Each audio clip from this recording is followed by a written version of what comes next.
friend Johnny's coming in. He was the main inspiration and collaboration on this design from the start. Hey, man. Whoa. Hey, welcome home. Holy cow, man.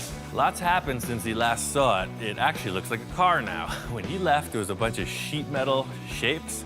He was gonna have to completely build this whole thing from rough renderings, and here it is in 3 dimensions in front of me, you know, ready to paint. It's crazy. Again, Ian takes it to the next level. The guy is just amazing. Since you left, I haven't stopped. It's been this every freaking day. So nonstop. badass. And then this is how you get in. Yes. You see every other bubble top, the bubble opens, right? Yes. Different. Yes, the funny car style. So not only do we have the body and the bubble and the lift mechanism in place, but I have this. It is just like your drawing. Yeah. So it looks like a cartoon, right? Dude, those headers came out so sick. It's pretty crazy. It's like a show and tell time. Johnny's all geeking out on all the details, and I'm like, we still got a lot of work to do, man.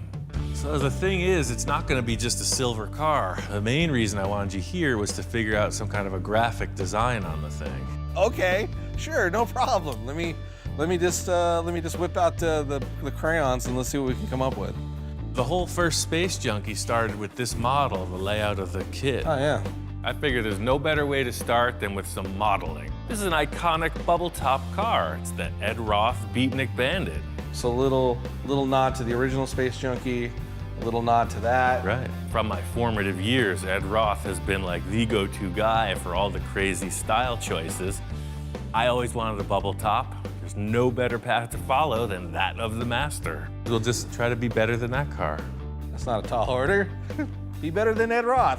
I want to do something kind of inspired by the Beatnik Bandit, but I got a couple ideas of my own. The car is just moving forward. If it was moving through some kind of a paint vortex and the colors came onto it, it's all going from front to back. So, you know, trying to translate now, yeah, vortex of paint in a thing. I got you. So I got this 3M tape. I got tons of it. Maybe I'll just throw a couple lines what I was thinking, and then you just color in between the lines. I'm thinking the whole process here is keep Johnny in his comfort zone. I'm sure that's where he's most creative. So he's gonna mock it up on paper, and I'm gonna mock it up on the car. A lot of what I was doing was kind of just looking at the panel itself, thinking about how can I mimic some shapes, move around in this limited amount of space, but do a lot of motion. It's gotta look like it's moving when it's sitting. I think that's exactly it. I like it. Why not? When he's made a decision to start creating stuff, it is a whirlwind, dude. You better, like I said, you better grab on or you're gonna get left behind. So it'll turn kind of like just a thing coming off of that. So you'll have 4 spears, like maybe this one. Once we started laying it out, I just kept going. He did his thing, I did my thing, and I kept looking to see what he was doing. He kind of was checking out what I was doing, and then there was this moment where he laid some tape down, and I went, oh my God, there it is. Yeah, you said, through a paint vortex, and it's grabbing on him. It's a stylized vortex, but it is nonetheless in motion. I like it, dude. Even hellhounds respond. Sweet. We got a bunch of ideas laid out on the car. We're gonna paint all over it, pull the tape back, and see where we stand.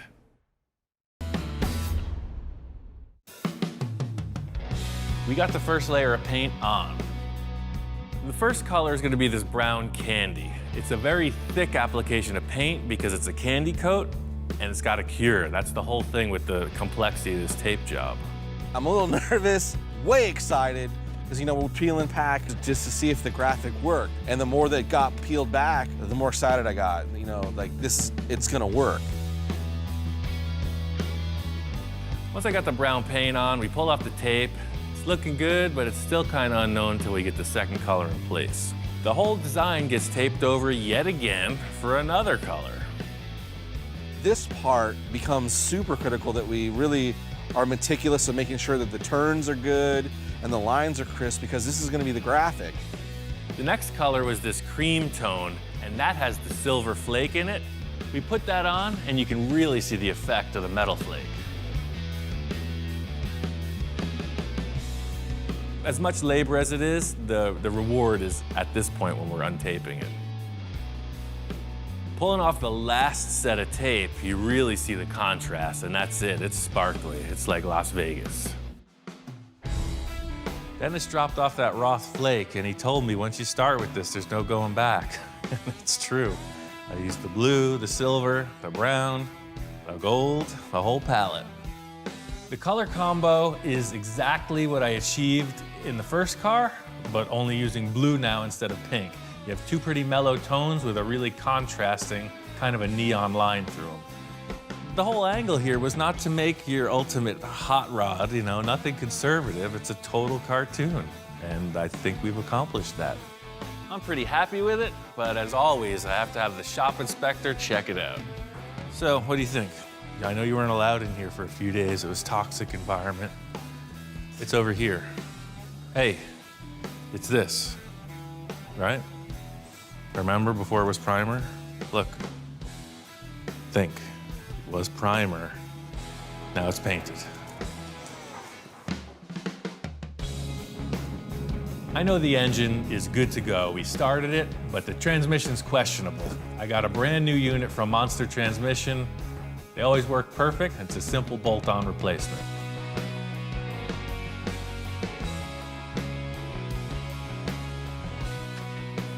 Mark was right. V8 engine, it's balanced, fits in there perfect. Everything on this car has been figured out, or on the finishing stretches. The interior is really the last big question mark. I called up my friend Jack. He's the upholstery guy. He's done all the interiors on my cars. Holy mackerel. Wow. Hey, welcome back. Ian, how are you? I'm doing pretty good. Wow. What'd you do this time? I told you we were going to change the look of the car a little bit. So Holy you made a few subtle changes. I think so. You morphed into a roadster. Yeah. It's a whole new car, man. I couldn't believe it. I'm used to looking at the old car, and then I see this thing, and it's completely different. It's actually a bubble top.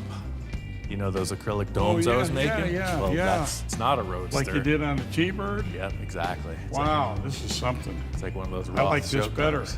Right away, I thought, he's getting crazier as he gets older. He just knocks this stuff out. I don't know if he ever sleeps. I pretty much got the whole deal figured out. The only thing left is the interior. Should we mess with the original panels first? Put some in here and look at it? Yeah, and I'll see. lift the body up. It's got a prop rod. The whole body pivots on the hinge. Get it up here. Well, this reminds me of the old days when we were running a funny car. It's exactly what it's inspired by. 40-some years ago, it was the same deal. Yeah. Set it in, push it up, Yeah. and start working on it. Yeah, if this is all finished off in there, you can leave it up, show the whole thing this way. Jack's all about the interior, and he could see that there's nothing in it. So that was his main concern. Loved the look of the car, and all of a sudden his gears are turning. So I got all these panels. So see, these were the original interior parts, and we're not going with pink anymore. That was the one main color change. Get rid of that pink. I think all the brown can still work, though. Once the fasteners are on the backside, it just clips in like it did. You don't even need any welt on this. So that's the thing, that one goes there, and then these were the little backrest panels, so they'll pop right back in. The most apparent change in the interior is that the color swap. I'm going from pink to blue. Jack's thinking as he's peeling these pink elements off, maybe we'll just leave them out. Maybe we'll just go brown. Maybe that looks pretty nice, right? Yeah, I like it. Jack likes the upholstery as is. I got some other ideas. I've known Jack for a while, about 15 years. It started from him just upholstering one of my seats one day, and he just keeps getting more and more involved. See, the whole thing is I'm not using the seats that I made originally because I'm way more laid back. Literally, like this becomes a headrest. I'm actually laying back. I'm literally like with my head. I'm like, actually, that's perfect. Look at that. I'm sitting in there like this, like a freaking dragster. Wow, that's what it looks like, Right. Yeah. The interior is always last. So then what you got to do is adjust the seats, the panels, and everything to make them fit into what they built. Yeah, do you have something we can lay in here, like a piece of cardboard or something? Yeah, I got all that offhand? pattern paper. Yeah. The interior is going to mean a lot because the body's up like this. You're going to see a lot of it. It has to be done right. Oh yeah, it looks better already. It should fit, follow your back. So if I lay in and push it down, that's I'll kind of hold where it I so want it to be. doesn't move. Yeah, like that. There you go. How about you just lay in it like a hammock kind of thing? Jack's idea was why not make sort of like a hammock, you know, just a simple little thing to support your back and not even have a seat, just a simple pad that you recline on. That looks just kind of like a generic panel though. Well, yeah, but we can do something with that. I'll make some, all in the stitch put a work. seam, couple of seams in it or something, and we'll make some design in it. Jack's got a bunch of ideas. I could see him scribbling around with the pen. He's talking a lot. I don't know what he's going to come up with, but it looks like he's got plans. So the whole thing is with the interior being so mellow and subtle, I want the fabric to pop, you know? I was thinking like that metal flake, blue old school glitter vinyl to complement these pinstripes. So when you're looking through the bubble, you see these two blue things broadcasting out, you know? This blue metal flake, they don't make it anymore, from what I understand, so it'll be pretty hard to get. That's, If we can find it. And blue metal flake vinyl? Well, He likes metal flake, you know. He tried to metal flake my truck. I know it's impossible to find. It's the hardest stuff in the world to get a hold of. So wait I a got minute. this instead. He was playing with me, see? Well, that's what we're talking about, isn't it? Yeah, Of course. I could pull a few strings, man. Oh, man. So you Look at think this guy. 2 yards of this stuff will be enough? Sure. Be Check plenty. it out. Check it out in the sun. Plenty That's the good. thing. It's just like the frame. Godlight on it. Jack's not a big fan of metal flake, so I just wanted to catch him off guard a bit. He pulled one on me. Had to pull a few strings. They're back in the men's room, but they handed it through the wall, through the back window. Well, it is a bold choice, and it's a lot of people are afraid to take chances because they think they're going to ruin their reputation or something like that. It's his personality. That's what he does. He likes to zap you with things. This is perfect. I was hoping that it would work with the blue pinstripes, but that's exactly it. So you see, when you're walking up on the car, you're like, why is there blue in it? And then when you look inside, it makes sense. And you know why. It totally adds to it. That's kind of it. I'll roll up this material. You could take it with you. And, Okay. We're good to go. I've got some ideas, but I'm not going to say anything until the seat's finished. And I'll bring the seat in and then see how he likes it. The great thing about this interior design is that most of it's already fabricated. All I have to do is make a couple simple seat pans and some side panels, and Jack will upholster them. What? Oh, were you looking for this?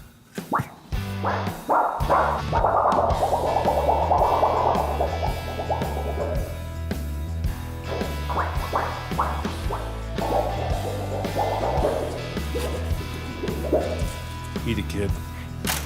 Go play in traffic. These seat pans are very straightforward. There's already some hardware on the floor to mount them. I'm just gonna take a piece of aluminum, 050 thickness, and just kind of curve it and cut it. The panels that I'm making are very generic. The whole look is about what happens with the stitch work, and that's all up to Jack. I can't wait to see what he does. Jack says he's bringing by one of the seats today, so I'm really looking forward to seeing what he came up with. Hi, Ian. How you doing? Aha! I brought you a little present. Oh, Got right some on. foam for the side panels, and I did the groovy. seat for you. Oh, that's totally cool. It's a little better than that sheet metal panel you left with. Yeah. That's cool. I stayed up all night. I'm glad you did, because I was resting easy. Jack brought in the seat, and it looks awesome. The material I picked out is perfect, and he added some cool stitching and these really nice grommets, and Jack nailed it. At first, I was skeptical because I don't like metal flake, but it looked pretty good. I was surprised. Next thing I wanted to deal with were these side panels. Looks pretty rough in there. We gotta freshen it up. I feel like it just needs some other blue element inside. That's the thing, to just have those two seats might be kind of lost. So I do want to keep it simple. What if but we put a little blue in the middle? That's what it's about, is figuring out how to do it. That's the fun part.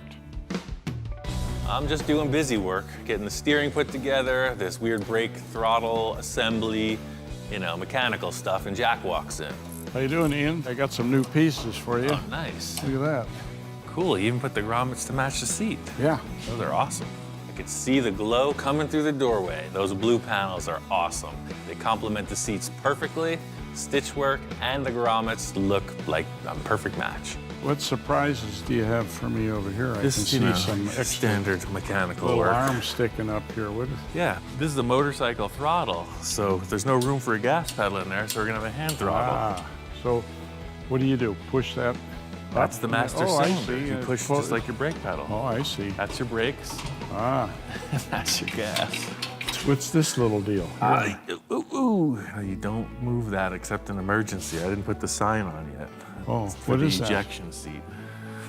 If all Oh, hell you mean breaks it loose. puts you through the right bubble? through. You've seen all the fighter planes, right? The canopy goes. Oh yeah, and then you go. Exactly. Jack was just checking out everything I was putting together. You know, the shifter throttle thing was one thing, but then the steering components were totally different from the original car also. Yeah, what's the deal here now? You got a little wheel in here? Oh yeah, typical dragster stuff, right? Stock steering box that I had. Yeah, right. I just hooked it right up. I like the steering wheel because it looks like an old dragster wheel. In fact, on a dragster, the brake was always a handbrake. And he's doing the same thing, except you push it. That's the thing, all this mechanical stuff is boring me. It's all about the interior. Okay. So these guys just index right in there like we set up. Perfect, right in the hollow. That's the thing, it's not too crazy, but it gives the seats a reason to be blue. Sure, You know, right. the pinstripe on the paint's one thing, but now at least there's two blue elements inside. Jack wasn't sure how I wanted to attach these pieces. He was thinking we would just glue them and clamp them, but I had a different idea. It would be a lot faster. I was thinking that we would put screws right through the center of the grommets and we wouldn't need any glue. That's good. It makes it look Gives a even little better. dip in it. That looks good. As we're doing this, it creates a really three-dimensional pattern that neither of us expected. It just looks way more plush, and it's gonna be a great complement to the whole design. And it looked good before, but now, with all those deeper. push downs, Oh, yeah, yeah. it just looks way more. Now we have to do it with the seat. Might huh? even do that because it looks so good, right? Working like Ian works is like you're doing it on the fly. You know what I mean? You plan it as you go. It's enjoyable. Welcome to Upholstery, full custom style. That's right. The proof is in the pudding. We got to put it in the car. So this one comes in. You set the panel in, ran a couple screws in on both sides, and we looked at it. It even looked better. I was really surprised because I didn't think it would look that good. One thing I wasn't expecting is after putting in the second panel, as we dropped the body down, there was no more looseness. It fit like a perfect thing. Hear that? It's like you're putting cushions on your sofa, man. Right. I love it. But that's kind of the layout, man. The seats and the blue door panels sell it. Now what's happening back here? I walked around the back of the car, and all these holes are in the back. One thing I didn't explain to Jack was that the car doesn't have a radiator in the front like you typically see. Instead, it's got this weird contraption that hangs off the back. So that's the thing, this crazy swizzle stick is actually the radiator. This actually works then, right? It's functioning? Heck no, come on, what do you think this Okay. is? Well, you put a fan on it, Well, there's a fan, that's what that hole is. See Yeah, the I electric see. fan? Yeah. This electric Oh, fan boy, goes right up you got behind it all I think figured everything, out, man. Jack was really curious about this thing, so I wanted to show him how I actually made it work. So that's the thing, these big flex hoses, it's just like any other radiator. You gotta feed and you gotta return. They're gonna go in Right to the here. line. So I'm gonna make like a big S like this, just to take all that, so when it shuts, it just whoosh. So then the fan goes here. And yeah, your typical electric fan Oh, goes that's right great. here, bolts to the satellite dish, and then the water flows around that. That's a satellite dish? Yeah, see? My TV provider wasn't really in agreement with me, so I So you took it down off the roof. I thought that was a hell of an idea. Different, it's really different.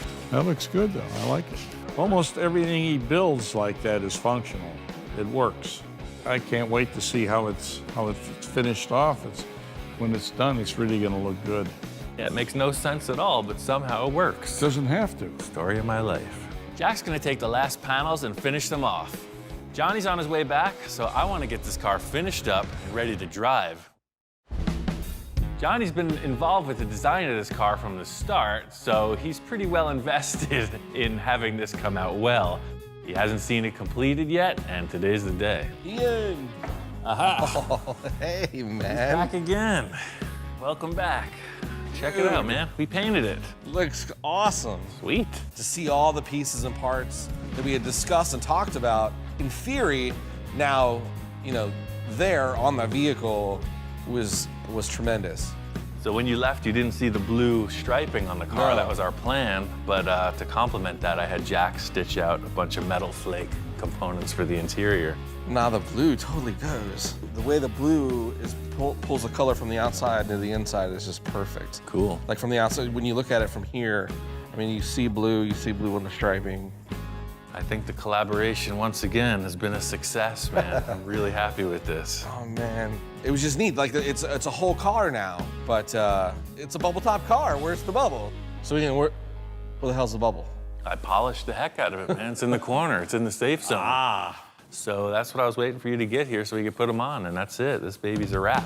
Then let's bubble this thing up. It was like the final piece, the icing on the cake. He should be a part of it. So you put the front in its little thing. Okay. And slowly the zipper in place. Drop it, and yeah, it's totally different. Totally different car, right? Totally different car with the bubble on. It changes the whole look altogether. Yeah. Setting the bubble on the car is like the first step towards the end. The silhouette of the car is represented by this dome shape, and really you don't get the feel of it until it's in place. Ultimately, this will have like a rubber weather strip around it, just like you see in any car window, but I wanted to get right to installing the Mohawk. This is the full look. This is the stand back and check it out moment. This is what we've all been waiting for. Man, are you kidding me? Dude, it just came out too cool. To me, the side profile, the way it's like, There's a lot of slashes. there's a lot of stuff going on. It's good, really good. The Mohawk just brings it all together. It was like, without the Mohawk, I think it's like a superhero car, but now it's like a villain car. Super villain. From the jump, the initial inspiration for the car was this wild Mohawk. I've never seen anything like it. It was in this cartoon, and now there's an actual vehicle. I think we got something pretty special here. Well, it's kind of like when the UFO crashed in Area 51, right? Everybody's like, huh? Yeah, exactly. Now what do we do with it? I can't wait to see it in motion. I think it's time to clean up the mess and drive it. Johnny was just all about driving this thing. Put on the trailer, took it over to the proving grounds. It's the perfect environment to test drive. I'm gonna get in, you drop the lid, Okay. and let's try it. What Can we could see it in possibly motion? go wrong? If anything happens, just bury me in it. The whole unit, just drop it in the ground. It It's the right shape. should be perfect. Getting in this thing, you're in there like a space pilot, and you're committing to the ride. Drop her down. All right. Yeah, lower the top, you can hear it almost like seal, like a coffin. I feel like a freaking fish in a tank. It's pretty dicey. I haven't had any real disasters yet, so I think the odds are with me. Here we go. You see somebody in a top fuel dragster, they're not getting out in a rush, so this is the same thing. You're locked and loaded. That's awesome. All I could say is it's fun to drive. It's using all of your senses, you know? You're thinking, is it on fire? Is it shaking? How fast am I going? You know, there's no instrumentation at all. You have one hand on the steering wheel and one hand on the power, and it's fun. And as it goes by the rocks, I mean, it's almost like a shark in the water. All you see is the Mohawk. It doesn't look like it's supposed to be there. It's just nuts.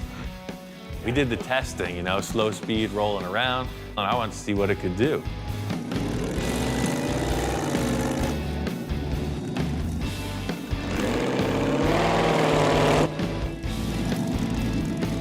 And then, you know, he makes the turn and starts heading back towards me, and then that's when you really see, you know, all the eye candy. It was just so much to look at as it's moving toward you, and it just looks so sinister. That wasn't so bad. That was awesome. In motion looks freaking even better.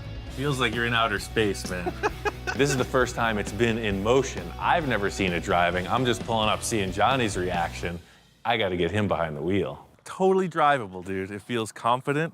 You want to try it? Yeah, let's do this. Imagine how the astronauts. T-5. Right, that's what I'm saying. Imagine how an 4. astronaut feels, dude. Yeah, that's why there's no fat astronauts. But I was damn determined I was going to fit inside. If I had to lay over the other side, I'm getting in that car. That feels crazy. Wait till the top's Dude, down. it's just a... Are you claustrophobic? I don't think so. I guess we'll find out. I wasn't claustrophobic until I shut that thing. It's like, it sounds funny in there. I was a little concerned about the way it was controlled just because I was, you know, it's brand new. And I didn't want to be the guy that wrecked it. There's no foot pedals, right? So this is your brake. You just push right on there. See, it actuates the master cylinder. Gotcha. Motorcycle, throttle. And then that's your shifter. It's an automatic. And that's the kill switch and the starter. Exactly. If you're gonna start it, that's on. Okay. Start. Anything happens, just hit that and the car's dead. No power. It's a learning experience. You know, you don't really drive a car like this. You drive a motorcycle like that, so it's kind of like a really low-slung chopper on 4 wheels. So that's all up to you, man. Pull the button and push the pin. You can't drive it for somebody, right? I just told them how to do it, and that's it. See ya. I was looking at the car in motion, just really responding to it, and I realized Johnny's hands aren't where they're supposed to be. Well, he first kind of went over the controls with me and how to do it, which I didn't really pay attention. I was just wanting to drive it. So I let go, and I just started grabbing the steering wheel. He's just rolling away, and hopefully he'll figure it out. I'm looking through the bubble now, out into the front of the car, just this sick look. You're so low to the ground. Johnny got around the corner, so it looks like he's under control. For me, it was just really good to see this thing finally in motion. It's been a crazy experience. It was one of the coolest things that I've ever done. It's kind of hairy. Crazy. It's predictable, but it's really weird. That's nuts. This whole project kind of blew the lid off it for me. I don't really consider any of my cars finished, so maybe someday I just take this thing apart again and improve on it once more.